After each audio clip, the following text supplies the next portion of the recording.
Hello everyone, my name is Chandan Singh and welcome to my channel. Guys, मैंने word of the day series शुरू किया था और total 30 words मैं करा चुका हूँ। रोज एक वर्ड मैंने दिया है, 30 दिन में 30 वर्ड्स। और मैंने आपसे कहा था कि आप एक अपनी डिक्शनरी बनाइए, उस डिक्शनरी का ये हिस्सा होना चाहिए और आप इसका इस्तेमाल कीजिए। बेशक आपने वीडियोस देखे होंगे बट अभी भी इस्तेमाल करना नहीं सीखा होगा, तो मैं इस वीडियो में 1 से लेकर 30 तक पूरा मैं ये जितने भी मैंने वर्ड्स दिखाए हैं 30 के 30 वर्ड्स इस एक ही वीडियो में डाल रहा हूँ, ताकि आप इस वीडियो को देखें और 30 के 30 वर्ड्स आपको याद हो जाए, प्रैक्टिस करें। हमेशा ऐसे करूँगा, जब जब 30 वर्ड्स कंप्लीट होंगे एक वीडियो में पूरा डाल दिया करूँगा गाइस। तो चलिए शुरू करते हैं गाइस। तो आज का जो हमारा वर्ड है इसे हम बोलते हैं डिसैमिनेट। जी हाँ दोस्तों, डिसैमिनेट। डिसैमिनेट एक वर्ब है। वर्ब है तो आप इसको चेंज करेंगे, इसके फॉर्म को डिसैमिनेटेड, डिसैमिनेटिंग, डिसैमिनेट्स, इस तरीके से आप चेंज करेंगे टेंस के हिसाब से।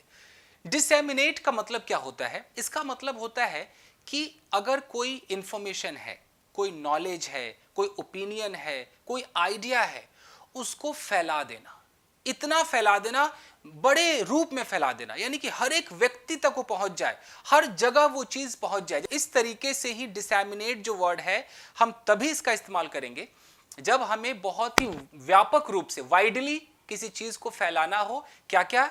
इंफॉर्मेशन हो सकता है, आपके कुछ विचार हो सकते हैं, आपकी राय हो सकती है, कोई नॉलेज है, उसे आप फैलाएंगे, उसे हम डिसैमिनेट कहते हैं। क्लियर है? अब हम देखते हैं कुछ एग्जाम्पल्स, फिर देखेंगे इसके synonyms. I want to disseminate my English knowledge to my viewers। यानी कि मैं अपने इंग्लिश नॉलेज को डिसैमिनेट करना चाहता हूं, यानी कि फैलाना चाहता हूं अपने व्यूअर्स तक। You should disseminate the truth। तुम्हें सच्चाई को फैलाना चाहिए, प्रचारित करना चाहिए। तो डिसैमिनेट मतलब फैलाना, आप समझ ही गए होंगे। और भी एग्जाम्पल्स आप ले सकते हैं guys. They are disseminating the health information to the villagers। वे लोग गांव वालों तक हेल्थ की जो जानकारी है उसे फैला रहे हैं, डिसैमिनेट कर रहे हैं। तो ऐसे आप एग्जांपल्स बना सकते हैं दोस्तों। समझ गए डिसैमिनेट? बिल्कुल आपको याद हो जाएगा आज डिसैमिनेट। अब हम इसके सिनोनिम्स देखते हैं कि डिसैमिनेट के बदले और कौन कौन से शब्द यूज हो सकते हैं, देखते हैं गाइस। सो सिनोनिम्स है आपके spread, publish, broadcast and distribute. तो ये सब तो छोटे छोटे वर्ड्स हैं ही, बट डिसैमिनेट एक एडवांस वर्ड है, इसका आप इस्तेमाल करेंगे। तो आई होप कि आपके समझ में आ गया होगा। तो बस आज के लिए इतना ही दोस्तों, मिलते हैं अगले वीडियो में। Till then take care, keep practising and have fun. Thank you guys.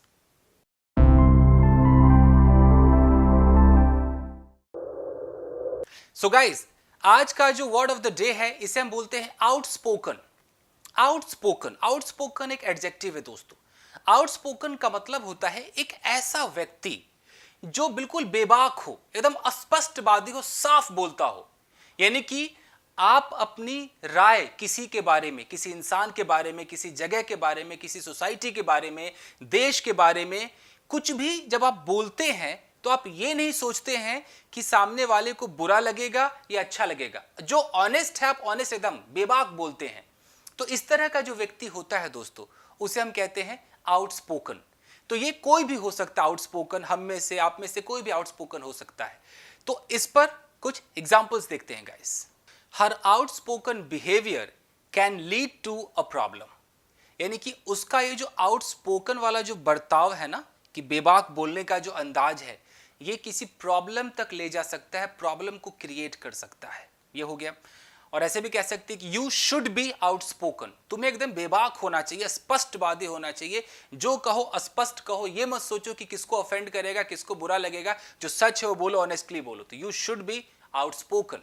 और भी एग्जांपल्स बना सकते हैं, जैसे कि as my wife is outspoken so she said to the neighbour that you are looking so fat or something. कुछ भी आप एग्जाम्पल्स अपने हिसाब से बना सकते हैं। तो आउटस्पोकन समझ ही गए कि जो उसको लगता है वो बोल देगा, भाई वो सोचेगा नहीं। अब देखते हैं इसके सिनोनिम्स गाइस। इसके जो सिनोनिम्स हैं, आप फोर्थ राइट कह सकते हैं। फोर्थ राइट मतलब वही होता है, फोर्थ राइट मतलब बिल्कुल बेबाक। फ्री कह सकते हैं, ओपन कह सकते हैं, डायरेक्ट कह सकते हैं, जो बंदा डायरेक्ट सब कुछ कह दे। तो ये सब इसके सिनोनिम्स हैं। But hi fi English conversation में आपको आउटस्पोकन जरूर सुनाई देगा दोस्तों। तो आई होप कि आपके समझ में आया होगा। तो आज के लिए बस इतना ही, मिलते हैं अगली वीडियो में। Till then take care, keep practising and have fun. Thank you guys.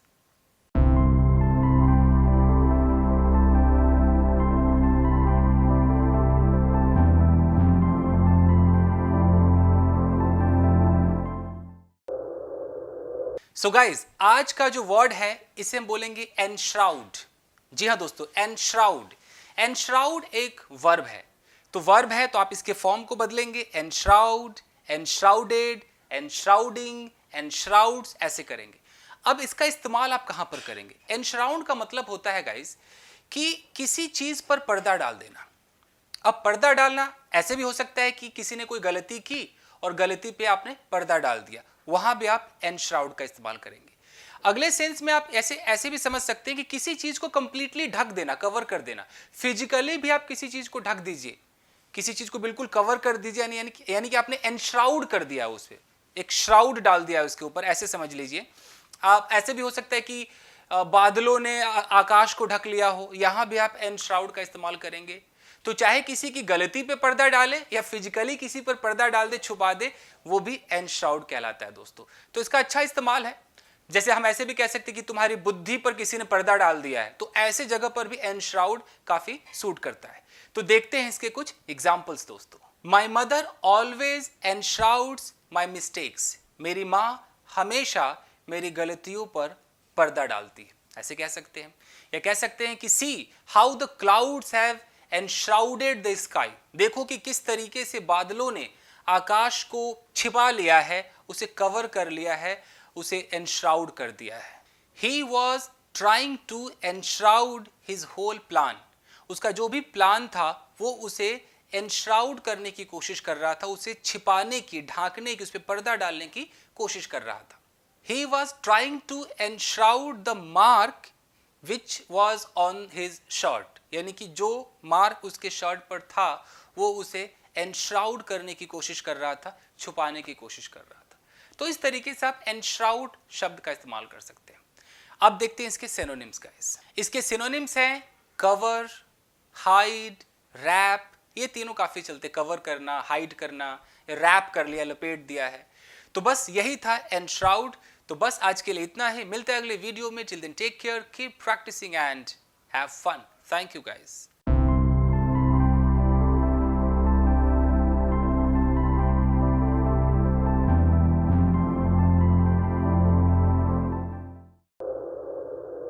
So guys, आज का जो वर्ड है इसे बोलते हैं एक्सिलरेटिंग।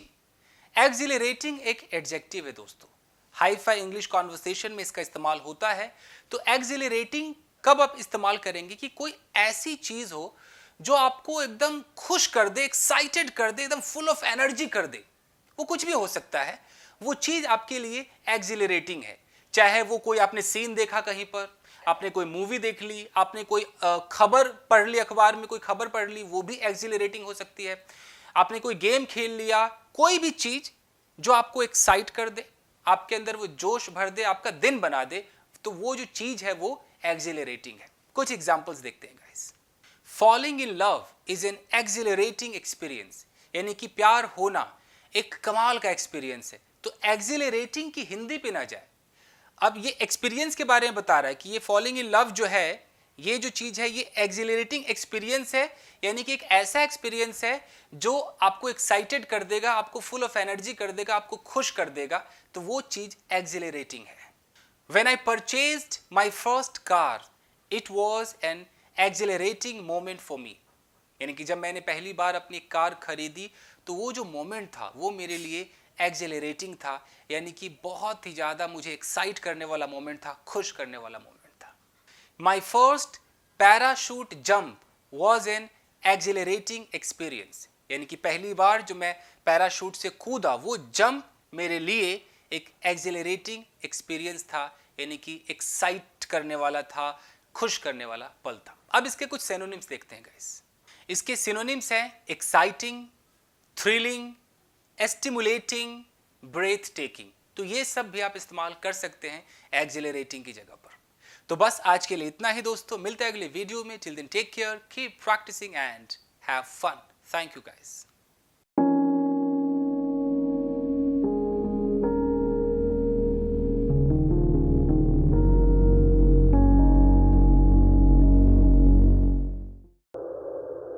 गाइज, आज का जो वर्ड है इसे बोलते हैं बिविल्डरिंग। जी हाँ दोस्तों, बिविल्डरिंग एक एडजेक्टिव है। बिविल्डरिंग आप कब इस्तेमाल करेंगे?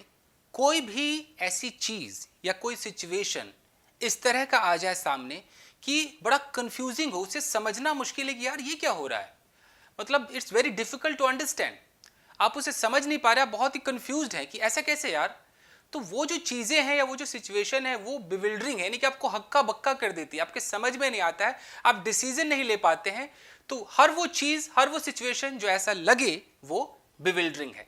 आपने कुछ ऐसा देख लिया जो आप समझ नहीं पा रहे ये क्या है। कोई किसी बंदे को आपने हवा में देख लिया तो आप क्या होगा, तो उसको हवा में देखना क्या था, वो आपके लिए बिविल्डरिंग था।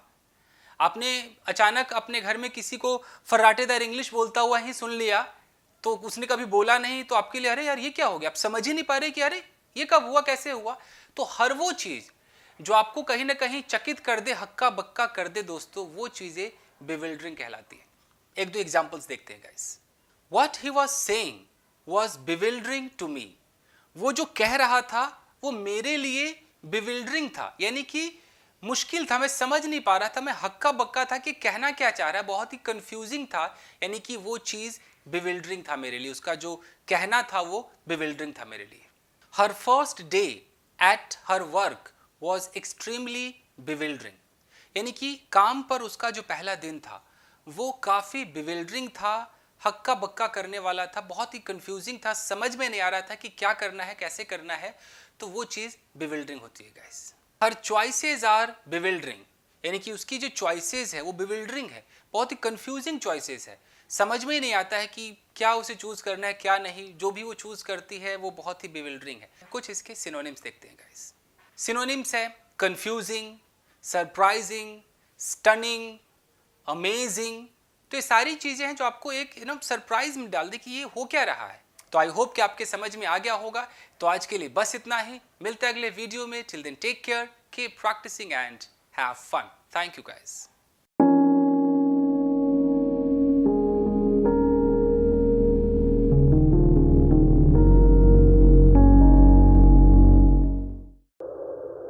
सो गाइस, आज के इस एपिसोड में मैं जो वर्ड लाया हूं इसे बोलते हैं क्लैंप डाउन ऑन। ये इतना बड़ा आपको एक फ्रेज दिख रहा है, क्लैंप डाउन ऑन। ये भी हाई फाई इंग्लिश कॉन्वर्सेशन में आपको सुनने को मिलेगा। इसका मतलब क्या होता है गाइस, ऐसे समझ लीजिए कि कोई एक्टिविटी हो रही है जो कि अनवांटेड है, हार्मफुल है, इलीगल है, और उसको या तो कम करने के लिए या बिल्कुल ही लिमिट कर देने के लिए बहुत ही कड़ा एक्शन जब लिया जाता है, बहुत ही सख्ती से उस पर काम किया जाता है, सख्त कार्रवाई जब की जाती है, तो वहां पर आप क्लैंप डाउन ऑन का इस्तेमाल करेंगे। ऑन के बाद जिस चीज पर वो कार्रवाई हुई है उसका आप जिक्र करेंगे। तो क्लैंप को यहां बदलेंगे क्लैंप, क्लैंप्ड, क्लैंपिंग, क्लैंप्स, ऐसे आप चेंज करेंगे। तो इसके कुछ एग्जांपल्स देखते हैं गाइस।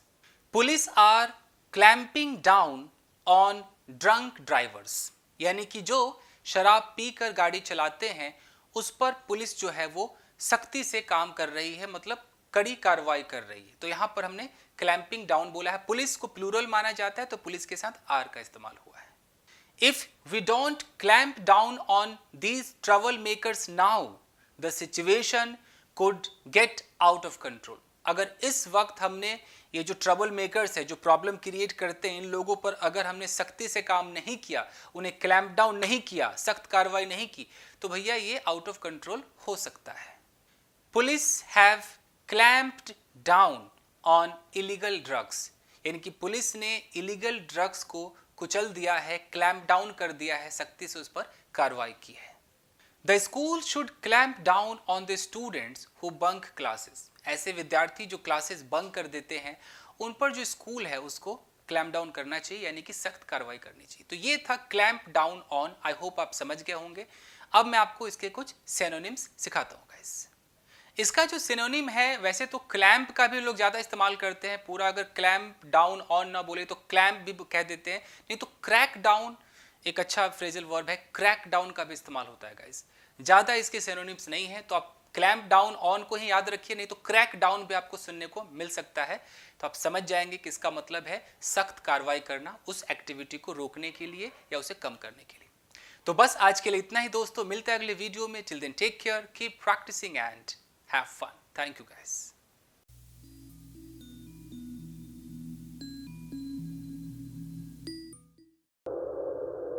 गाइस, आज का जो वर्ड है इसे हम बोलेंगे डिसिपेट। जी हाँ दोस्तों, डिसिपेट एक वर्ब है। डिसिपेट को यूं समझिए, इसका इस्तेमाल आप कहां पर करेंगे। मान लीजिए कि इस कमरे में बहुत ज़्यादा गर्मी है और ये गर्मी धीरे धीरे कम हो जाए, गायब हो जाए, दूर हो जाए, तो वहाँ पर हम डिसिपेट का इस्तेमाल करेंगे। यानी कि जो हीट है वो डिसिपेट हो रहा है, यानी कि धीरे धीरे कम हो रहा है, गायब हो रहा है।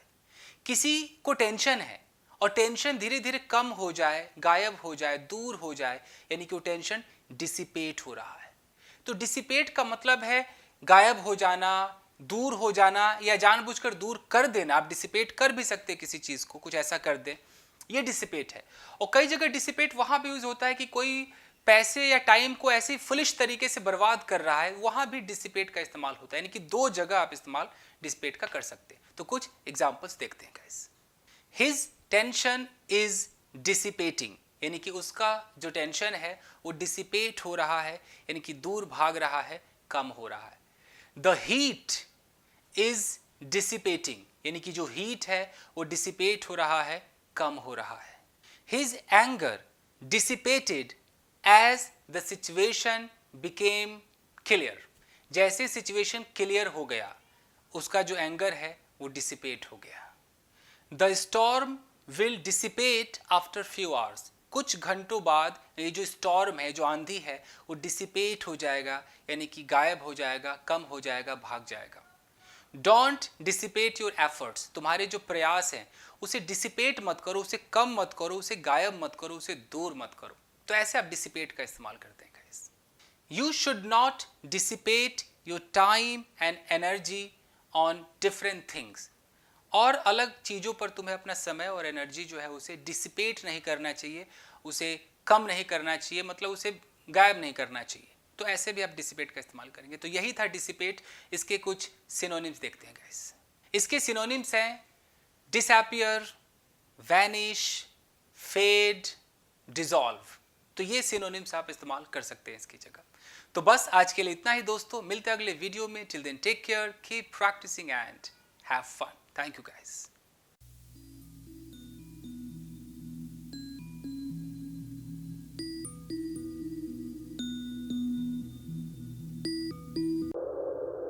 Guys, आज जो मैं वर्ड लाया हूं ये बहुत छोटा सा वर्ड है, इसे हम कहते हैं सल्क, SULK, सल्क। सल्क एक वर्ब की तरह भी काम करता है और नाउन की तरह भी काम करता है। सल्क का मतलब होता है नाराज हो जाना, मुंह फुला लेना, रूठ जाना। यानी कि अगर आपकी बात किसी को बुरी लग गई, वो बिल्कुल साइलेंट हो जाए, कुछ ना बोले, बट अजीब सा मुंह बना ले, यानी कि दैट पर्सन इज सल्किंग, वो रूठ रहा है, वो मुंह फुला रहा है। तो मुंह फुलाना भी एक अच्छा हिंदी वर्ड है, कह सकते हैं आप। तो सल्क वर्ब भी है, नाउन भी है। तो सबसे पहले हम देखते हैं कि सल्क के सिनोनिम्स क्या होंगे, फिर इसके कुछ एग्जाम्पल्स देखते हैं। गाइज, अगर सिनोनिम की बात करें तो सिनोनिम में आप कह सकते हो बी सलेन। अब बी सलेन, यहाँ बी का मतलब है is, are, am, was, were, जैसे कि I am sullen, he is sullen, I was sullen। तो sullen का मतलब भी मुंह फुलाना, तो इसमें be यानी कि is, are, am, was, were आपको लगाना होगा। या आप brood कह सकते हैं, तो brood मतलब भी मुंह फुलाना होता है, नाराज होना होता है। नहीं तो आप be in a huff कह सकते हैं। यहाँ फिर be का मतलब is, are, am या was, were है, जैसे he is in a huff, यानी कि वो मुंह फुलाए हुए है। और नहीं तो पाउट भी अच्छा वर्ड है, पाउट का इस्तेमाल कर सकते हैं। लेकिन आजकल तो पाउट आपको पता ही है, फोटो खींचते हैं तो पाउट करते हैं। पाउट मतलब भी मुंह फुलाना होता है। अब इसके कुछ एग्जांपल्स देखते हैं guys. My son always sulks. अब मैंने यहाँ पर सल्क में एस लगाया है, प्रेजेंट इंडेफिनिट का इस्तेमाल किया है, तो सल्क यहाँ वर्ब की तरह काम कर रहा है कि मेरा जो बेटा है वो हमेशा नाराज हो जाता है, मुंह फुला लेता है। ऐसे भी कह सकते हैं कि आई told him not to do this and he went into a sulk। अब मैंने बोला went into a sulk, अब यहाँ पर sulk एक नाउन की तरह काम कर रहा है, यानी कि वो रूठ गया, नाराज हो गया, उसने मुंह फुला लिया, तो went into a sulk यानी कि go से went बना, यानी कि वो सल्क में चला गया, यानी कि नाराजगी में चला गया, मुंह फुलाए हुए अवस्था में वो चला गया। तो ऐसे भी इस्तेमाल कर सकते हैं आप। He sat on the bed in a sulk, यानी कि वो बिस्तर पे बैठ गया, in a sulk यानी कि उस नाराजगी में बैठ गया। तो सल्किंग भी कह सकते हैं कि you are sulking, why are you sulking, you should not sulk, verb की तरह भी, या ही इज इन अ सल्क यानी कि वो नाराज है। और सिनोनिम आपने देख ही लिया कि ही इज इन अ हफ भी कह सकते हैं या ही इज सलन भी कह सकते हैं। तो ये था आपका सल्क। आई होप कि आपके समझ में आया होगा दोस्तों। तो बस आज के लिए इतना ही, मिलते हैं अगले वीडियो में। Till then take care, keep practising and have fun. Thank you guys.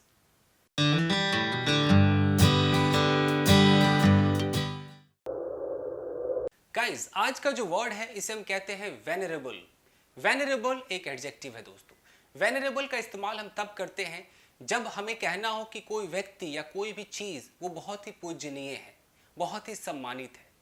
अगर कोई व्यक्ति है और वो बहुत उम्रदराज है, काफ़ी एजेड व्यक्ति है, वहाँ भी हम उसे वेनरेबल कह देते हैं कि पूजनीय व्यक्ति है। नहीं तो जिस व्यक्ति ने बहुत सारा काम किया अपनी लाइफ में, बहुत मतलब अपनी लाइफ में ऐसे ऐसे काम किए, अच्छे पोजीशन पर है, बहुत ही सम्मानित व्यक्ति उस वजह से वो हो गया है, वो व्यक्ति भी वेनरेबल है। नहीं तो किसी चीज़ की मतलब जो उसकी हिस्टोरिकल इंपॉर्टेंस है वो बहुत ज़्यादा है, या रिलीजियस ढंग से देखे तो हमें दूर से ही दिख जाता है कि यार ये बहुत ही पूजनीय है। तो वो जगह हो, वो व्यक्ति हो, या कुछ भी जो पूजनीय हो, सम्मानित हो, उसे हम वेनरेबल कह सकते हैं। चाहे कोई इंस्टीट्यूट हो, इंस्टीट्यूशन हो, कुछ भी हो, वो वेनरेबल कहलाता है दोस्तों। इसके पहले कुछ सिनोनिम्स देखते हैं गाइस। इसके जो सिनोनिम्स हैं, जैसे कि आप रिस्पेक्टेड कह सकते हैं, ऑगस्ट कह सकते हैं। ऑगस्ट का मतलब बहुत ही सम्मानित। ऑगस्ट एक जगह भी हो सकती है कि कोई हॉल है, बहुत सारे लोग बैठे हैं, तो ये ऑगस्ट एक जगह हो गई, ऑगस्ट व्यक्ति है। और सेज भी कह सकते हैं। सेज मतलब वैसे तो साधु होता है बट एकदम सम्मानित, पूजनीय है। तो ये रिस्पेक्टेड, ऑगस्ट और सेज, ये काफ़ी सिनोनिम्स इसके चलते हैं गाइस। इसके कुछ एग्जाम्पल्स देखते हैं। Today I am going to meet a venerable filmmaker, यानी कि मैं एक ऐसे फिल्म मेकर से मिलने जा रहा हूँ जो सम्मानित है, जो पूजनीय है। क्यों? क्योंकि उसने बहुत ज़्यादा अपनी लाइफ में काम किया है, इतने अच्छे अच्छे काम किए हैं कि वो एकदम सम्मानित व्यक्ति हो गया सबकी नज़रों में। वो एक ऑगस्ट पर्सनालिटी है, यानी कि वो वेनरेबल है। He is a venerable teacher, वो एक पूजनीय टीचर है, सम्मानित टीचर है। उसने ऐसे काम किए हैं, इतने लोगों को पढ़ाया है, उस मकाम पे पहुंच गया है कि वो अब वेनरेबल है, यानी कि सम्मानित है। I always follow this venerable tradition, ये जो ट्रेडिशन है जो कि बहुत ही आदरणीय है, पूजनीय है, मैं हमेशा इसको फॉलो करता हूँ। I went there and I met a venerable old man, मैं वहाँ गया और मैं एक पूजनीय व्यक्ति से मिला। अब चाहे उसकी उम्र ज़्यादा हो तब भी वेनरेबल है, या बहुत बुद्धिमान हो, बहुत ज्ञानी हो, कुछ ऐसा किया हो लाइफ में, तो भी वेनरेबल है। तो यही था वेनरेबल। आई होप आपके समझ में आया होगा दोस्तों। तो आज के लिए बस इतना ही, मिलते हैं अगले वीडियो में। Till then take care, keep practising and have fun. Thank you guys.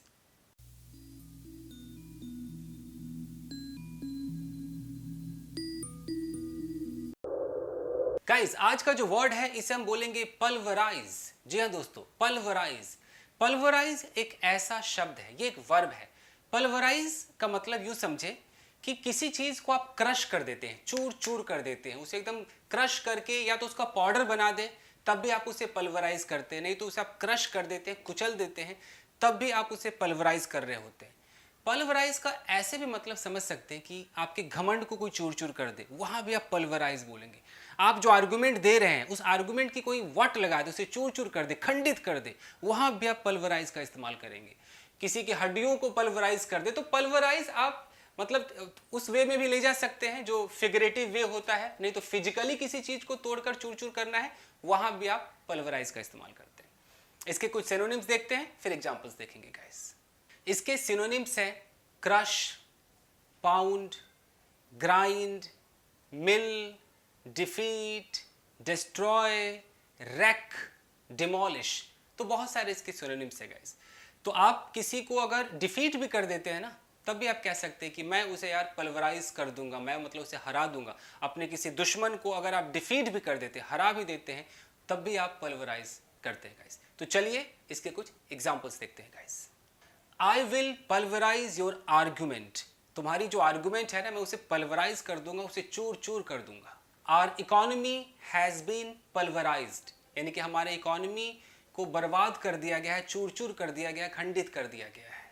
You should pulverise these seeds, ये कुछ सीड्स हैं या कुछ बीन्स हैं, इनको पल्वराइज कर दो, यानी कि इनका पाउडर बना दो, इन्हें चूर चूर कर दो। The ruling party has pulverised the opposition, यानी कि रूलिंग पार्टी ने अपोजिशन को पल्वराइज्ड कर दिया है। The bus has pulverised a divider, बस ने एक डिवाइडर को पल्वराइज कर दिया, यानी कि चूर चूर कर दिया। तो यही था दोस्तों पल्वराइज। आई होप कि आपके समझ में आया होगा। तो बस आज के लिए इतना ही, मिलते हैं अगले वीडियो में। Till then take care, keep practising and have fun. Thank you guys.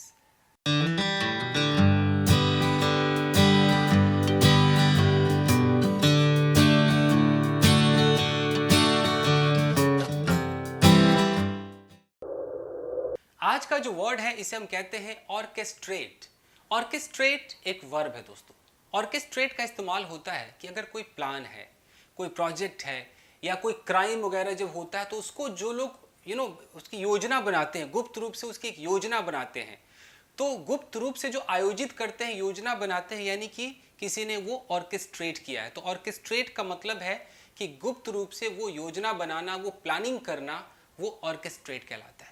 इसका एक और मतलब होता है कि कोई म्यूजिक वगैरह कंपोज करता है, वो भी ऑर्केस्ट्रेट करता है। आपने ऑर्केस्ट्रा सुना होगा, तो ये ऑर्केस्ट्रा भी इसी शब्द से निकला है, ऑर्केस्ट्रा यानी कि म्यूजिक को ऑर्केस्ट्रेट करना।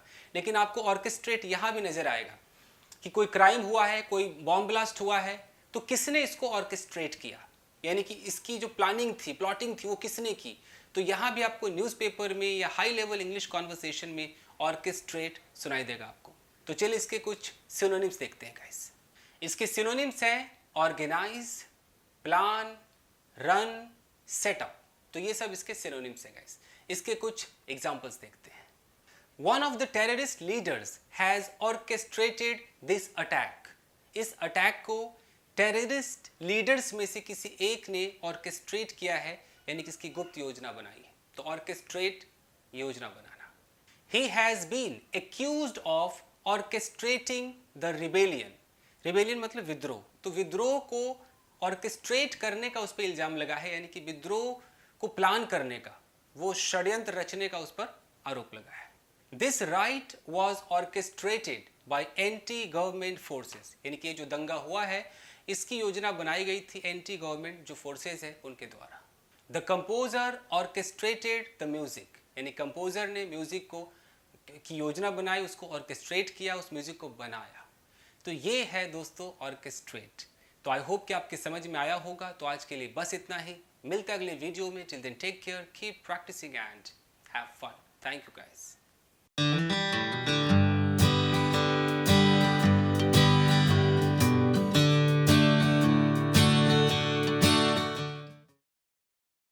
गाइस आज का जो वर्ड है इसे हम बोलते हैं टार्निश।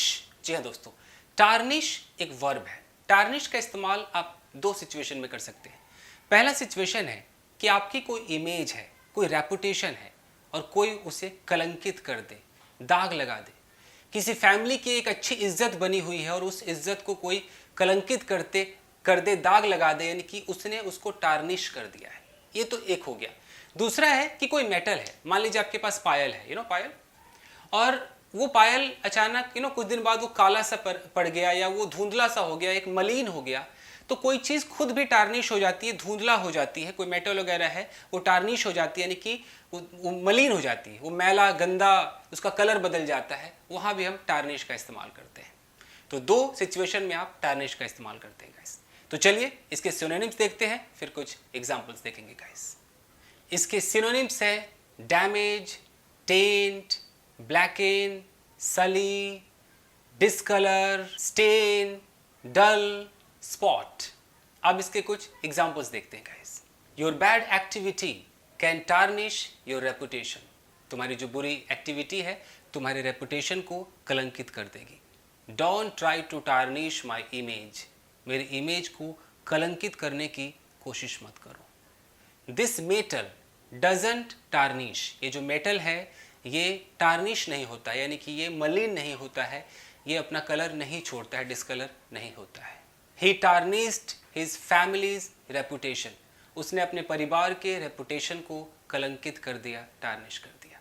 तो यही था एक छोटा सा वर्ड टार्निश। आई होप आपके समझ में आया होगा। तो आज के लिए बस इतना ही दोस्तों, मिलते हैं अगले वीडियो में। Till then take care, keep practising and have fun. Thank you guys.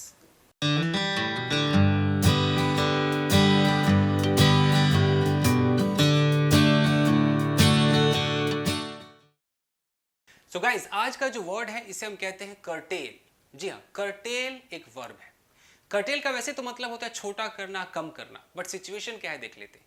मान लीजिए कि आपकी बहुत आज़ादी है, ये करने की आज़ादी, वो करने की आज़ादी। अब अचानक उस आज़ादी पर कोई रिस्ट्रिक्शंस लगा दे, उसे कम कर दे, छोटा कर दे, यानी कि जो आपकी आज़ादी है, जो फ्रीडम है, वो कर्टेल हो गया। आप बहुत खर्च करते हैं, बहुत स्पेंडिंग है आपकी, उस स्पेंडिंग पर आपने एक लगाम लगा दिया, रिस्ट्रिक्शन कर दिया कि मैं भैया अब ये नहीं करूँगा, इस पर खर्च नहीं करूँगा। यानी कि आपने अपने उस एक्सपेंडिचर को कर्टेल कर दिया, यानी कि उसे आपने बाधित कर दिया, रोक दिया, कम कर दिया, छोटा कर दिया, यूँ समझ लीजिए। बहुत सारी एक्टिविटीज़ आप अपने लाइफ में करते हैं, यहाँ जाते हैं, वहाँ जाते हैं, लेकिन आपने काफ़ी कुछ कर्टेल कर दिया, यानी कि आपने कम कर दिया। तो आप समझ पा रहे हैं, कर्टेल का मतलब है कि इस एक्टिविटीज़ को रोकना, कम करना, काफ़ी हद तक उस पर रिस्ट्रिक्शन डाल देना। यहाँ तक कि आप ऐसे भी कह सकते हैं कि कहीं पर कोई गैरकानूनी काम चल रहा हो और पुलिस ने कर्टेल कर दिया, यानी कि काफ़ी हद तक उसे कम कर दिया है, छोटा कर दिया है। तो चलिए इसके कुछ सिनोनिम्स देखते हैं, फिर एग्जाम्पल्स देखेंगे गाइस। इसके सिनोनिम्स हैं रिड्यूस, कट, डिमिनिश, डिक्रीज, और ये सारे वर्ड्स तो आप जानते हैं। इसके कुछ एग्जाम्पल्स देखते हैं guys. His power should be curtailed, यानी कि उसकी जो पावर है उसे कम कर देना चाहिए, कर्टेल कर देना चाहिए, यानी कि उसमें कटौती कर देनी चाहिए, वो ज़्यादा है उसे कम कर देना चाहिए। Some school activities are being curtailed due to a lack of funds, fund की कमी है तो स्कूल के जो कुछ एक्टिविटीज़ है उसे कम किए जा रहे हैं, कर्टेल किए जा रहे हैं। You should cartel your public appearance, यानी कि आप जितना पब्लिक में जाते रहते हो ना, उसे थोड़ा कम कर दो यार, उसे कम कर देना चाहिए, कर्टेल कर देना चाहिए। She thinks I am trying to curtail her freedom, उसे ऐसा लगता है कि मैं उसके फ्रीडम को, आज़ादी को कम करने की कोशिश कर रहा हूँ। तो यही है दोस्तों कर्टेल। आई होप आपके समझ में आया होगा। तो आज के लिए बस इतना ही, मिलता है अगले वीडियो में। Till then take care, keep practising and have fun. Thank you guys.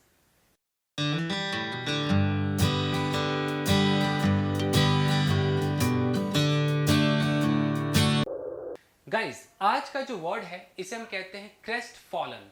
जी हाँ दोस्तों, क्रेस्ट फॉलन एक एडजेक्टिव है। इसका मतलब होता है निराश। निराश, आप किसी काम को करने जा रहे हैं, उस काम को आप करना चाह रहे हैं लेकिन आप सफल नहीं हुए। तो जब आप सफल नहीं हुए तो आप निराश हो गए, यानी कि आप जा रहे थे, अचानक वहां से आप नीचे गिर गए। क्रेस्ट फॉलन, ऊंचाई से एकदम नीचे आप गिर गए, यानी कि आप निराश हो गए। तो इस सिचुएशन में आप क्रेस्ट फॉलन का इस्तेमाल करते हैं। इसके सिनोनिम्स हैं डिजेक्टेड, डिस्पिरिटेड, डिस्करेज्ड। अब क्रेस्ट फॉलन पर आप खुद एग्जांपल्स बना सकते हैं। जैसे कोई भी क्रेस्ट फॉलन है तो मैं कह सकता हूं कि you are looking crestfallen, यानी कि तुम निराश दिख रहे हो, या ही इज क्रेस्ट फॉलन, यानी कि वो निराश है, या that person came back home crest fallen, यानी कि वो निराश घर वापस आ गया। तो इस हिसाब से आप इसके एग्जाम्पल बना सकते हैं। कहने का मतलब है कि कोई भी बंदा आपको निराश लग रहा है, आप उसे क्रेस्ट फॉलन कह सकते हैं।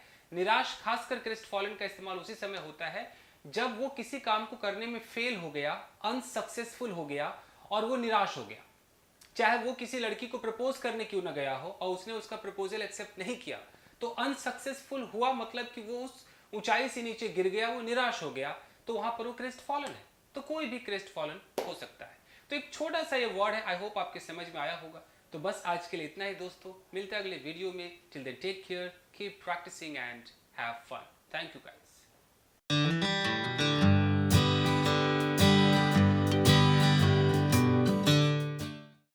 गाइस, आज के इस वीडियो में मैं जो वर्ड लाया हूं इसे बोलते हैं रेक। अब रेक जो वर्ड है, WREC, रेक का वैसे मतलब देखिए तो है चौपट कर देना, बेकार कर देना, बर्बाद कर देना। अब आप दो सिचुएशंस में इसका इस्तेमाल कर सकते हैं। एक तो वाकई ही फिजिकली किसी चीज को किसी ने नष्ट कर दिया हो, तबाह कर दिया हो, बर्बाद कर दिया हो, किसी गाड़ी को, गार्डन को, जहाज को, वहां भी रेक का इस्तेमाल है। या आपका कोई प्लान है, आपका कोई रिलेशनशिप है और आपने अपने रिलेशनशिप को बर्बाद कर दिया, तबाह कर दिया, उस प्लान पे पानी फेर दिया, तबाह कर दिया, तब भी आप रेक का इस्तेमाल करते हैं। अगर आपको कहना है तूने मेरी जिंदगी बर्बाद कर दी है, तो वहां भी आप रेक का इस्तेमाल करते हैं गाइस। तो चलिए इसके कुछ सिनोनिम्स देखते हैं गाइस। इसके सिनोनिम्स हैं स्पॉइल, रूल, डिवेस्टेट, ये आप इस्तेमाल कर सकते हैं। अब देखते हैं इसके कुछ examples. The rain storm wrecked our cricket match. मतलब ये जो तूफान, जो बारिश वाला जो तूफान, आंधी तूफान जो है, उसने हमारे क्रिकेट मैच को बर्बाद कर दिया, चौपट कर दिया। You have wrecked my life, तुमने मेरी जिंदगी को चौपट कर दिया है, बर्बाद कर दिया है। He has wrecked my garden, उसने मेरे गार्डन को तबाह कर दिया है। Your such behaviour could wreck your career, इस तरह का जो तुम्हारा बिहेवियर है ये तुम्हारे करियर को बर्बाद कर सकता है, तबाह कर सकता है। कुड लगा है मतलब चांसेस है कि फ्यूचर में ऐसा होगा। तो यही है दोस्तों रेक। तो आप रेक का इस्तेमाल करेंगे इस तरीके से। तो आज के लिए बस इतना ही, मिलते हैं अगले वीडियो में। Till then take care, keep practising and have fun. Thank you guys.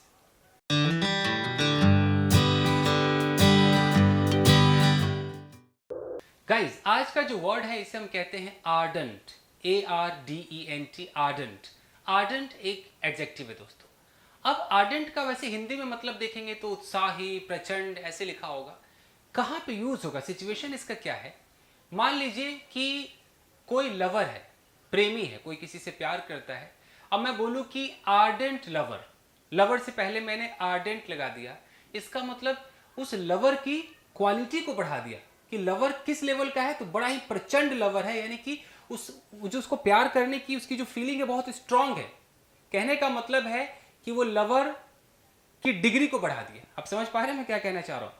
अगर मैं बोलूं कि कोई मेरा आर्डेंट सपोर्टर है, तो सपोर्टर है और आर्डेंट सपोर्टर है, तो सपोर्टर कुछ ज्यादा ही सपोर्टर है, कुछ ज्यादा ही सपोर्ट करता है।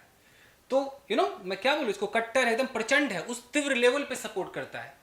तो जब भी आपको ऐसी फीलिंग हो कि कोई किसी का सपोर्टर है, एडमायरर है, प्रेमी है और वो कुछ ज्यादा ही है, उसकी डिग्री बढ़ी हुई है, तो आप वहां पर आर्डेंट का इस्तेमाल कर देंगे। तो फिर वो दिख जाएगा कि अच्छा ये उस लेवल का है, उसकी डिग्री बढ़ी हुई है। इसके कुछ सिनोनिम्स देखते हैं गाइस। इसके सिनोनिम्स हैं एंथुजियास्टिक, कीन, ईगर, एविड, ये सब इसके सिनोनिम्स हैं गाइस। अब इसके कुछ एग्जांपल्स देखते हैं guys. He is an ardent supporter of our cricket team, यानी कि वो हमारे क्रिकेट टीम का एक आर्डेंट सपोर्टर है, यानी कि बहुत ही उत्साही सपोर्टर है, यानी कि सपोर्टर की डिग्री बढ़ी हुई, बड़े हाई लेवल का सपोर्टर, प्रचंड सपोर्टर है। The ardent admirer of the pop star went crazy at the concert, यानी कि संगीत का जो समारोह चल रहा था उसमें एक पॉप स्टार का जो आर्डेंट एडमायरर था, जो उसको एडमायर करता है, वो एकदम क्रेजी हो गया, यानी कि दीवाना हो गया, वहां पर हद से बाहर हो गया वो। That boy claims to be your ardent lover, यानी कि वो लड़का ऐसा दावा करता है कि वो तुम्हारा आर्डेंट लवर है, यानी कि बहुत ही प्रचंड लवर है, उस लेवल का, मतलब लवर को भी पीछे छोड़ के बहुत आगे का लेवल लवर है, उसकी डिग्री बढ़ी हुई है। तो पर्टिकुलर हिंदी कुछ समझ में नहीं आ रहा होगा, बट आप समझ गए होंगे कि आर्डेंट लगाते उस चीज की डिग्री बढ़ जाती है, कि वो छोटा मोटा नहीं है, उससे ज्यादा वो स्ट्रांग फीलिंग वाला है, उसके प्रति कुछ ज्यादा इमोशनली टच है। ये होता है आर्डेंट गाइस। तो बस आज के लिए इतना ही दोस्तों, मिलते हैं अगले वीडियो में। Till then take care, keep practising and have fun. Thank you guys.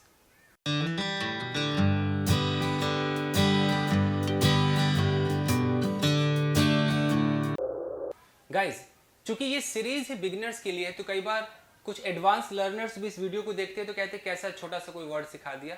ये बिगिनर्स को स्ट्रांग बनाया जा रहा है गाइस। एडवांस लोगों के लिए मैंने ऑलरेडी 70 वीडियोस बनाए हुए हैं एडवांस वोकैबुलरी के। एनीवेज गाइस, आज का जो वर्ड है इसे हम कहते हैं विद स्टैंड। विद स्टैंड एक वर्ब है।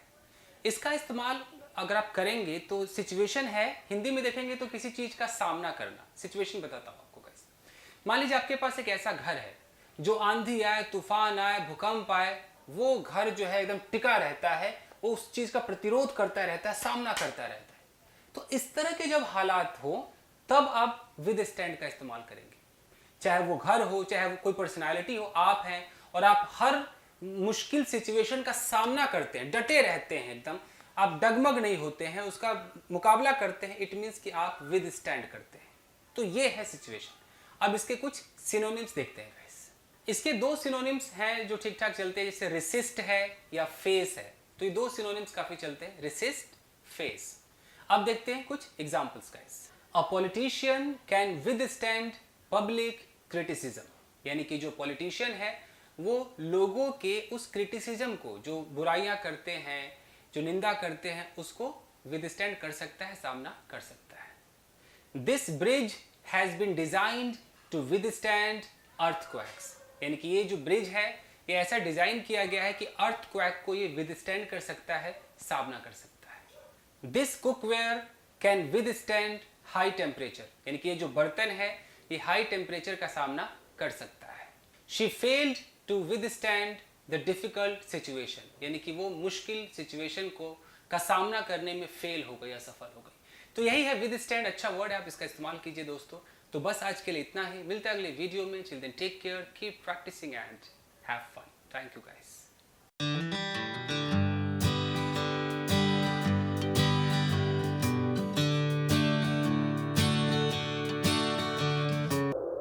गाइस आज का जो वर्ड है इसे हम कहते हैं ओमिनस। ओमिनस एक एडजेक्टिव है गाइस। ओमिनस का इस्तेमाल हम करेंगे जब कहना हो कि कोई भी चीज अपशगुन है, यानी कि वो अमंगल है, वो अशुभ है। चाहे वो कोई पल अशुभ हो, कोई चीज भी जो भी है, कोई एक्टिविटी है वो अशुभ है, यानी कि उसे देखकर आपको लगता है कि नहीं यार कुछ तो बुरा होने जा रहा है। आप बिल्कुल चिंतित हो जाएंगे ये सोच करके कि नहीं यार ये तो भैया बहुत ही अपशगुन है, ये अशुभ है। तो इसके कुछ सिनोनिम्स देखते हैं गाइस। इसके सिनोनिम्स हैं थ्रेटनिंग, मेनेसिंग, सिनिस्टर, डार्क। इसके कुछ एग्जांपल्स देखते हैं guys. An ominous silence surrounded the palace of Hastinapur, यानी कि हस्तिनापुर के उस महल को एक अपशगुन, एक अमंगल साइलेंस ने घेर लिया। यानी कि उस साइलेंस ऐसा था जो अशुभ लग रहा था, सब कुछ शांत है, चुप है, यानी कुछ तो अशुभ है। तो उस अशुभ, उस साइलेंस ने, उस चुप्पी ने घेर लिया। तो कैसे भी आप एग्जांपल दे सकते हैं, कोई चीज है वो अगर आपको लगता है अपशगुन है तो वो ओमिनस है। अगला एग्जांपल देखते हैं guys. This piece of music seems to be quite ominous, यानी कि ये जो म्यूजिक का एक पीस है ये बहुत ही मनहूस लग रहा है, बहुत ही अपशगुन या अशुभ लग रहा है। That lady was giving an ominous look to me, यानी कि वो औरत जो है मुझे एक मनहूस लुक दे रही थी। तो ओमिनस, आप, मैं अपने एग्जांपल्स दे रहा हूं, आप कुछ भी अपने हिसाब से एग्जांपल्स बनाइएगा। ओमिनस मतलब मनहूस। तो आई होप कि आप समझ गए होंगे। तो आज के लिए बस इतना ही, मिलते हैं अगले वीडियो में। Till then take care, keep practising and have fun. Thank you guys.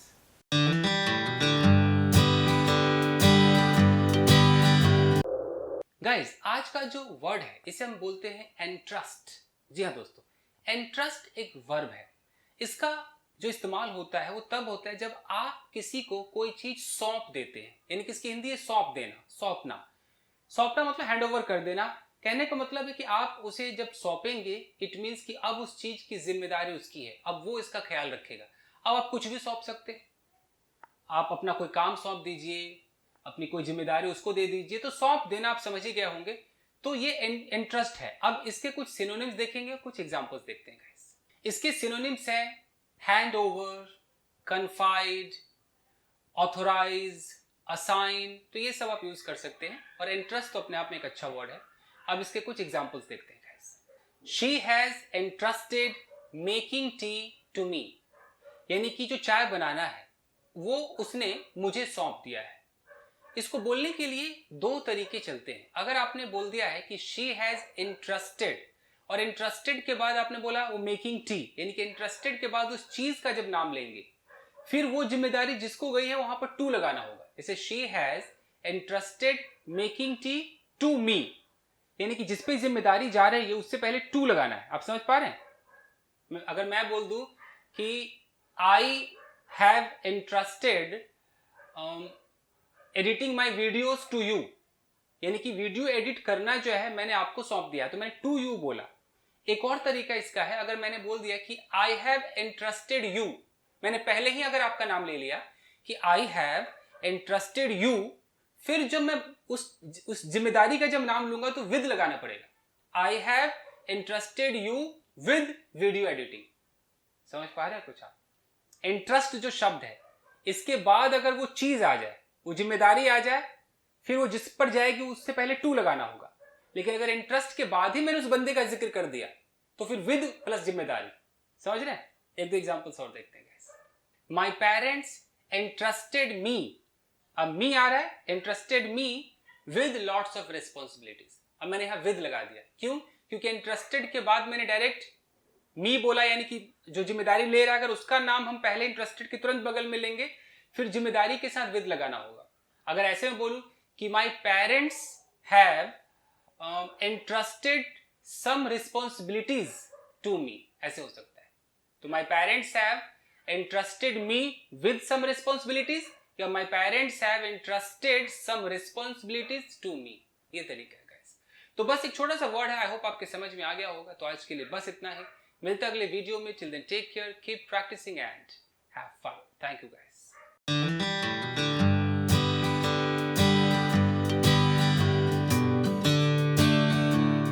Guys आज का जो शब्द है इसे हम कहते हैं बिकर. जी हाँ दोस्तों, बिकर एक वर्ब है. बिकर का मतलब होता है कि छोटी छोटी बातों पर आप लड़ते हैं. अगर किसी से कोई भी छोटा एक मतलब अनइम्पॉर्टेंट इशू है, कुछ खास वो इंपॉर्टेंट इशू नहीं है और उस पर आप लड़ते हैं, झगड़ते रहते हैं, यानी कि यू आर बिकरिंग किसी भी चीज पर. अब आप कह रहे हैं कोई भी छोटा इशू ले लीजिए कि जैसे आप बैटिंग करने गए, मान लो 4 लोग क्रिकेट खेलने जा रहे हैं और वो कह रहे नहीं पहले मैं बैटिंग करूंगा मेरी बारी पहले आएगी. तो छोटी छोटी चीजों पर आप बिकर करते हैं, एक तरीके से आर्गुमेंट करते हैं, एक लड़ाई करते हैं. ये बिकर होता है. तो इसको कैसे भी कह सकते हैं, बाल की खाल निकालना भी कई लोग कहते हैं कि एक छोटे मुद्दे पर तब तक वो लड़ रहे हैं, बाल की खाल निकाल रहे हैं, ऐसे भी कह देते हैं. तो बिकर करना. तो इसके कुछ सिनोनिम्स देखते हैं गाइस. इसके सिनोनिम्स है स्क्वैबल, फाइट, आर्ग्यू, क्वारल. स्क्वैबल बहुत अच्छा वर्ड है. स्क्वैबल का मतलब भी ऐसे होता है बाल की खाल निकालना, छोटे छोटे मुद्दे पर लड़ना. तो इसके कुछ हम एग्जांपल्स देखते हैं guys. My wife was bickering with me over watching movie. Movie देखने पर मेरी वाइफ मुझसे झगड़ रही थी, बिकर कर रही थी. मूवी देखना है कि मैं ये देखूंगी तो मैं वो देखूंगा, तो इस पर वो बिकर कर रही थी. तो बिकर मतलब छोटी छोटी बातों पर लड़ना या झगड़ना.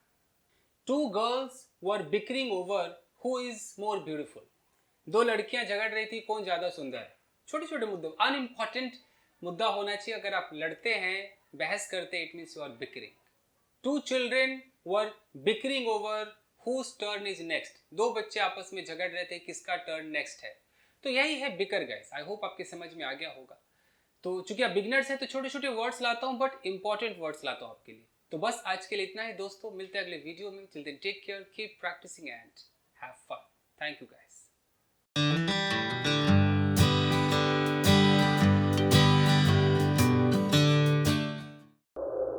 गाइस आज का जो वर्ड है इसे हम बोलते हैं बज. जी हाँ दोस्तों, बज. बज एक वर्ब है. अब बज का वैसे तो मतलब होता है हटना, हटाना, डिगना. लेकिन मैं आपको समझाता हूं कि सिचुएशन क्या होगा. मान लीजिए कि आपने कोई निर्णय ले लिया है, एक डिसीजन ले लिया है. अब आप कह रहे हैं कि भैया मैंने जो सोच लिया वो सोच लिया, अपने फैसले से मैं डिग नहीं सकता, मैं हट नहीं सकता, 1 इंच नहीं हट सकता मैं अपने फैसले से. तो ऐसे सिचुएशन में आप बज का इस्तेमाल करते हैं.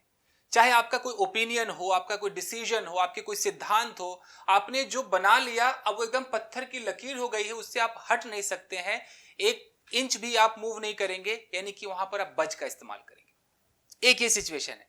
और एक आप फिजिकली भी किसी चीज को अगर हटाना चाहते हैं तो बज. बज का मतलब है कि स्लाइटली उसको थोड़ा सा डिगा देना, थोड़ा भी हिला देना, हटा देना, उसे हम बज कहते हैं. जैसे मान लीजिए आप किसी कार को धक्का दे रहे और 1 इंच भी आपसे कार टस से मस नहीं हुआ, इट मींस कि आप उसे बज करने में असमर्थ रह गए. तो आप समझ पा रहे हैं बज का इस्तेमाल कहां पे करेंगे. तो इसके कुछ सिनोनिम्स देखते हैं गाइस. इसके सिनोनिम्स है yield, change, compromise, push, bend, move. तो इतने सारे इसके सिनोनिम्स है गाइस. अब इसके कुछ एग्जांपल्स देखते हैं guys. I was pushing my car but couldn't बज इवन एन इंच. यानी कि मैं अपनी कार को पुश कर रहा था, धक्का दे रहा था, लेकिन मैं 1 इंच भी उसे टस से मस नहीं कर सका, उसे हिला नहीं सका. तो यहां भी बज है.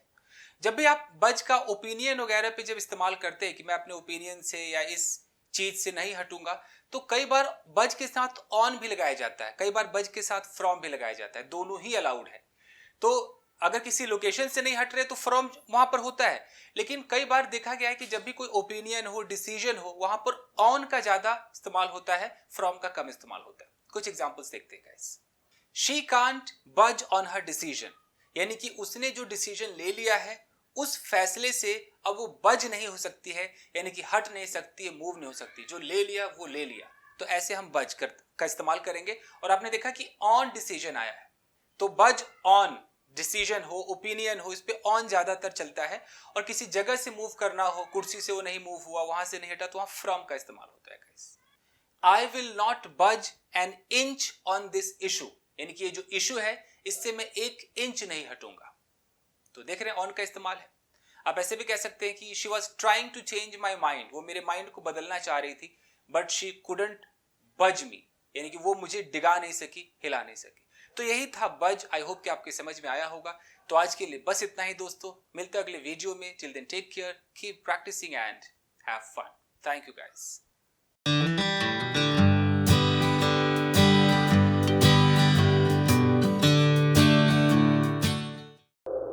सो गाइज, आज का जो वर्ड है इसे हम कहते हैं स्क्वॉश। स्क्वॉश, कई लोग इसे स्क्वैश कह देते हैं, बट ये स्क्वॉश ही प्रोनाउंस होता है। स्क्वॉश एक वर्ब है दोस्तों। इसका मतलब होता है पिचका देना, दबा देना, कुचल देना। कैसे, देखते हैं गाइज। कोई भी आप फिजिकल चीज, कोई भी चीज जो मान लीजिए आपका कैप है, हैट है, हैट ऐसे उभरा हुआ है, कोई उस हैट के ऊपर बैठ जाए तो क्या होगा, वो हैट पिचक जाएगा। कोई संतरा है, कोई टमाटर है, अगर उसे कोई से पिचका दे, स्मैश कर दे, तो यहां भी आप स्क्वॉश का इस्तेमाल करते हैं। कोई फुटबॉल है और फुटबॉल पे आपने कोई वजन डाल दिया तो क्या होगा, स्क्वॉश हो जाएगा। तो स्क्वॉश करके आप प्रोनाउंस इसे करेंगे। तो ये तो हो गया फिजिकली आप किसी चीज को दबा देते हैं, पिचका देते हैं। स्क्वॉश का एक और मतलब होता है कि मान लीजिए आपके सपने हैं, आपके कुछ अरमान है, उसको कोई कुचल दे, कोई दबा दे, वहां भी आप स्क्वॉश का इस्तेमाल करते हैं। तो सबसे पहले इसके सिनोनिम्स देखते हैं गाइस। इसके सिनोनिम्स हैं सप्रेस, क्रश, मैश। ये तीनों ज्यादा चलते हैं गाइस। अब इसके कुछ एग्जांपल्स देखते हैं guys. I don't want my dreams to be squashed. मैं नहीं चाहता कि मेरे जो सपने हैं वो स्क्वॉश हो जाए, यानी कि कुचल दिए जाएं, वो पिचका दिए जाएं, दबा दिए जाएं। द एलिफेंट स्क्वॉश्ड द फुटबॉल, यानी कि एलिफेंट ने एक फुटबॉल को स्क्वॉश कर दिया, यानी कि कुचल दिया, उसे पिचका दिया, उसके पूरे शेप को बिगाड़ करके रख दिया। The rumour about me will be squashed soon, यानी कि मेरे बारे में जो अफवाह है उसे जल्द ही कुचल दिया जाएगा, दबा दिया जाएगा। तो आपने देखा गाइस कि स्क्वॉश का इस्तेमाल हम कैसे करते हैं। तो बस आज के लिए इतना ही दोस्तों, मिलते हैं अगले वीडियो में। Till then take care, keep practising and have fun. Thank you guys.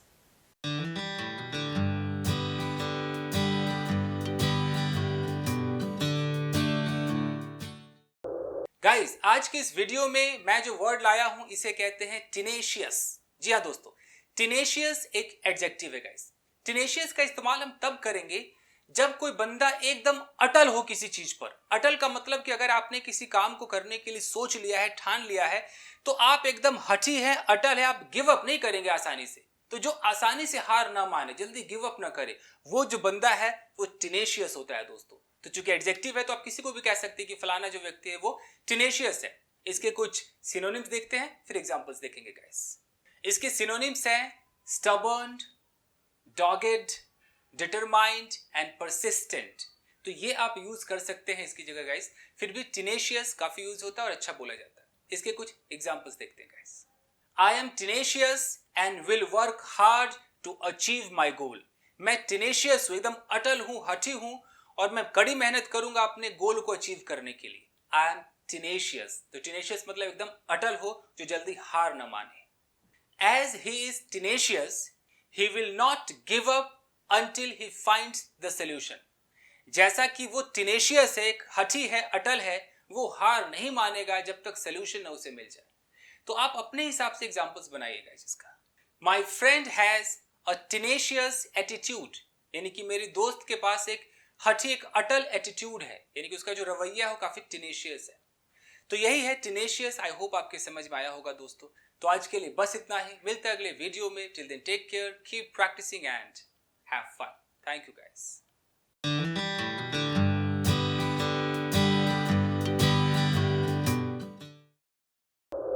So guys, आज का जो वर्ड है इसे हम कहते हैं जंक्चर।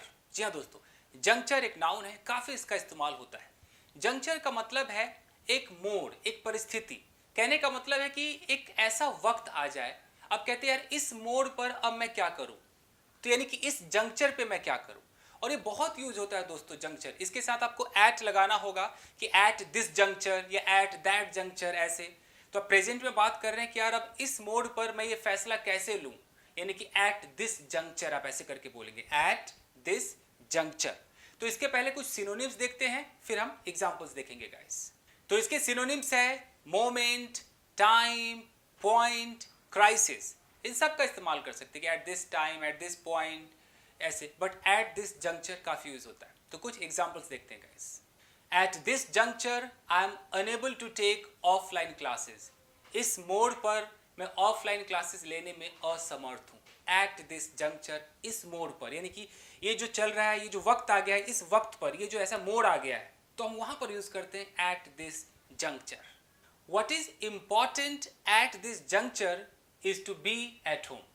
जो इंपॉर्टेंट है इस अवस्था में, इस समय जो इंपॉर्टेंट है वो है घर पर रहना। तो समझ गए गाइस? एक और एग्जांपल देखते हैं।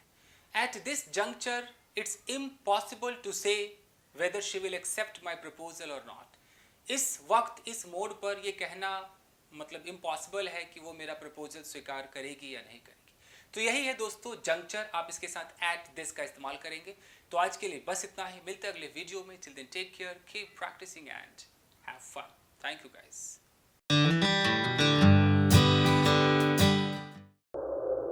सो गाइज, आज का जो वर्ड है इसे हम कहते हैं कैटेगोरिकली। थोड़ा सा प्रोनाउंस करना मुश्किल होगा, कैटेगोरिकली, कैटेगोरिकली ऐसा प्रोनाउंस करेंगे। ये एक एडवर्ब है। इसका मतलब होता है स्पष्ट रूप से। मान लीजिए आपने किसी से कह दिया कि देख भाई, मैं तुझसे शादी नहीं करूंगा, और आपने एकदम साफ साफ कह दिया है, इट मीन्स कि अब कोई ऑप्शन नहीं बचा है। अगर आपने बोला कि अच्छा देखता हूं, कर सकता हूं कि नहीं, तो ये साफ साफ नहीं। तो जहां पर आपने कोई स्टेटमेंट दिया है, आपने कुछ भी कह दिया है एकदम साफ साफ, तो फिर आप अंग्रेजी में जब बोलेंगे ना कि भाई मैंने तो साफ साफ कह दिया था ना कि तुझसे शादी नहीं करूंगा, तो वहां पर आप इस एडवर्ब को डालिए, कैटेगोरिकली इसको डालिए गाइस। सबसे पहले इसके कुछ सिनोनिम्स देखते हैं, फिर एग्जांपल्स देखेंगे गाइस। इसके सिनोनिम्स हैं डेफिनेटली, श्योरली, प्रिसाइजली, एक्सप्लिसिटली। कुछ एग्जांपल्स देखते हैं guys. I categorically say that I will break up with you, यानी कि मैं साफ साफ कहता हूं कि मैं तुमसे ब्रेकअप कर लूंगा। He categorically refused to go to disco, यानी कि डिस्को जाने से उसने साफ साफ रिफ्यूज कर दिया, मना कर दिया। She categorically stated that she is against this marriage, उसने साफ साफ स्पष्ट रूप से स्टेट किया, यानी कि स्टेटमेंट दिया, कहा कि वो शादी के खिलाफ है।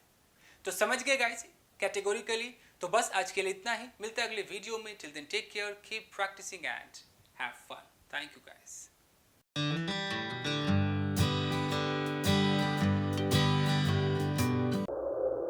गाइस, आज का जो वर्ड है इसे हम कहते हैं एग्रेजियस। जी हाँ दोस्तों, एग्रेजियस, कई लोग इसे एग्रेजियस भी प्रोनाउंस करते हैं।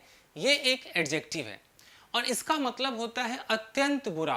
कोई चीज बहुत ही ज्यादा एकदम एक्सट्रीमली बैड हो, उस चीज को, चाहे वो कोई घटना हो, एक्टिविटी हो, किसी की हैबिट हो, जो आपको लगे कि एक्सट्रीमली बैड है, एकदम उसका डिग्री बढ़ा हुआ है, बैड मतलब बहुत ज्यादा अगर बुरा है, तब आप वहां पर उसे एग्रेजियस वर्ड का इस्तेमाल करते हैं। मान लीजिए कि कोई किसी पर पत्थर फेंक रहा है, जैसे कि डॉक्टर के ऊपर कुछ लोगों ने पत्थर फेंका, तो ये जो एक्टिविटी हुई इसे आप क्या कहेंगे? ये एग्रेजियस एक्टिविटी हुई।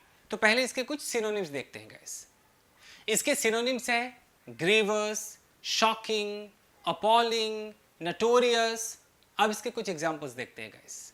Pelting stones at doctors and cops is an egregious act, यानी कि डॉक्टर्स के ऊपर और पुलिस के ऊपर पत्थर फेंकना एक एग्रेजियस एक्ट है, बहुत ही बुरा ये काम है। I don't like your egregious habit, ये तुम्हारी जो एग्रेजियस आदत है, यानी कि हैबिट है, जो एग्रेजियस है वो मुझे पसंद नहीं है। एग्रेजियस का मतलब कि बहुत ही बुरी आदत है तुम्हारी। अब वो कुछ भी हो सकता है, वो चाहे कोई किसी को बार बार ऐसे मारता हो, मतलब कहते हैं ना कि यार तेरी बहुत बुरी आदत है, तो बुरी आदत है मतलब एग्रेजियस हैबिट है। You should apologise for your egregious mistake, तुमने जो बहुत ही एक्सट्रीमली बैड जो मिस्टेक की है उसके लिए तुम्हें अपोलोजाइज करना चाहिए। तो यही है दोस्तों एग्रेजियस, इसका आप इस्तेमाल कर सकते हैं। तो आज के लिए बस इतना ही दोस्तों, मिलते हैं अगले वीडियो में। Till then take care, keep practising and have fun. Thank you guys.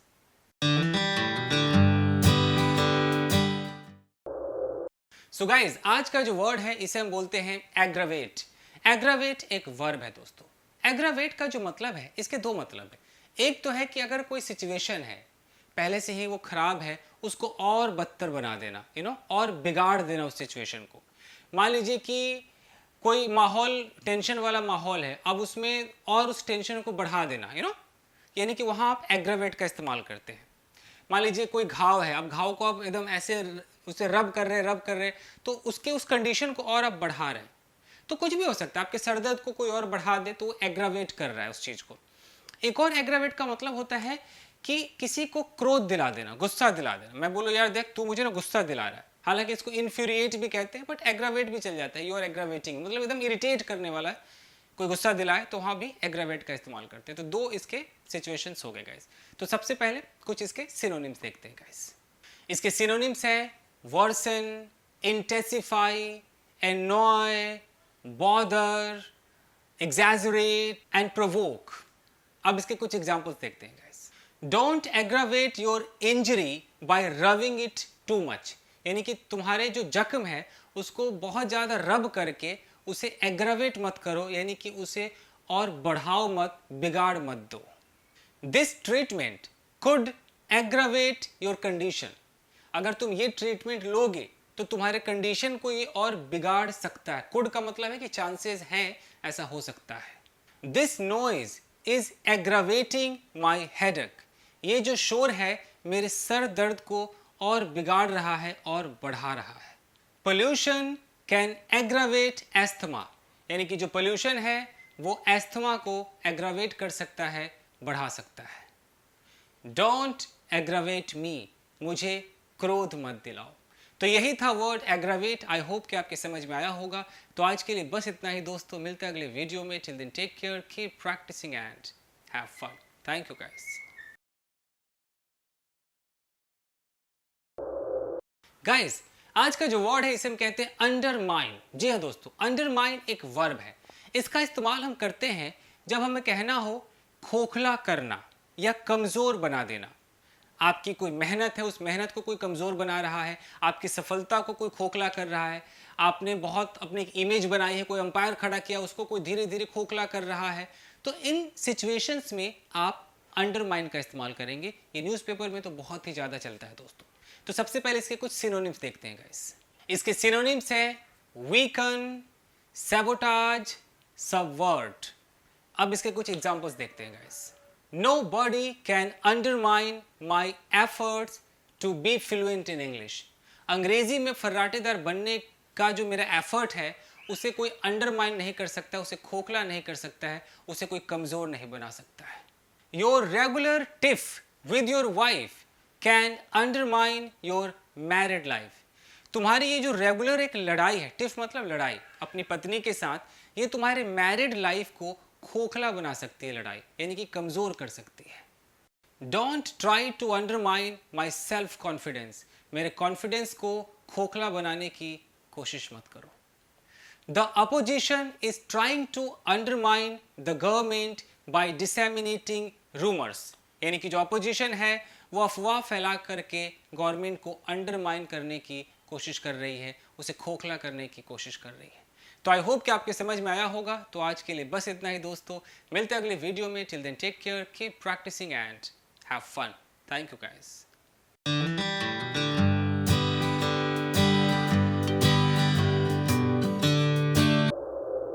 Guys, आज का जो वर्ड है इसे हम कहते हैं अलूफ। जी हाँ दोस्तों, अलूफ एक एडजेक्टिव है। अब अलूफ का जो इस्तेमाल है हम तब करते हैं जब ऐसा मानिए कि कोई व्यक्ति है और वो फ्रेंडली नहीं है, वो काफ़ी अलग रहता है, वो ज़्यादा इन्वॉल्व नहीं होता है। जैसे कुछ लोग होते हैं बड़े बड़े मिलनसार होते हैं, कुछ होते हैं जो कुछ ज़्यादा फ्रेंडली नहीं होते, बिल्कुल अलग थलग होते हैं, अजीब से होते हैं, किसी से कोई ज़्यादा मतलब नहीं, अपनी दुनिया में खोए रहते हैं। तो इस तरह की जो पर्सनैलिटी है उसे हम अलूफ कहते हैं। तो अलूफ को आप ऐसे भी इस्तेमाल कर सकते हैं कि यार वो अपने आप को फलानी चीज़ से दूर रखता है, तो आप ऐसे भी अलूफ कर सकते हैं कि वो अपने आप को मान लो कि किसी पार्टी से दूर रखता है, वो अपने आप को किसी कॉन्वर्सेशन से दूर रखता है, किसी भी चीज़ से दूर रखता है, तो वहाँ भी अलूफ का इस्तेमाल करेंगे। यानी कि वो खुद एक व्यक्ति अगर अलूफ है यानी कि वो अलग थलग है, वो दूर है, वो फ्रेंडली नहीं है, या वो खुद को अलूफ रखता है, तो फिर अलग से एक वर्ब भी लगाना पड़ेगा। आप समझ रहे हैं अलूफ? इसके कुछ सिनोनिम्स देखते हैं गाइस। इसके सिनोनिम्स हैं डिस्टेंट, कोल्ड, रिजर्व्ड। अब समझ ही गए होंगे, कोई रिजर्व्ड है, कोई बड़ा कोल्ड सा है, ज़्यादा वार्म नहीं है, वो कोल्ड है, या डिस्टेंट है, अलग है, यानी कि वो व्यक्ति जो है वो अलूफ है। इसके कुछ एग्जाम्पल्स देखते हैं guys. Your brother is aloof, he doesn't talk to anyone. तुम्हारा जो भाई है वो अलूफ है। अलूफ मतलब वो बिल्कुल अलग थलग है, वो किसी से बात नहीं करता, वो अनफ्रेंडली है। ही holds himself aloof from debates, यानी कि कोई भी डिबेट होती है तो वो खुद को अलूफ रखता है, यानी कि बिल्कुल दूर रखता है, अलग रखता है। That man has an aloof personality, यानी कि उस बंदे की जो पर्सनैलिटी है वो अलूफ है, यानी कि बहुत ही कोल्ड है, डिस्टेंट है, एक रिजर्व्ड पर्सनैलिटी है। Look at that aloof child standing there, उस अलग थलग बच्चे को देखो जो वहाँ पर खड़ा है। तो आप अपने हिसाब से अलूफ पे कोई भी सेंटेंस बना सकते हैं गाइस। तो बस यही है दोस्तों, आई होप कि आपके समझ में आया होगा। तो आज के लिए बस इतना ही, मिलते हैं अगले वीडियो में। Till then take care, keep practising and have fun. Thank you guys.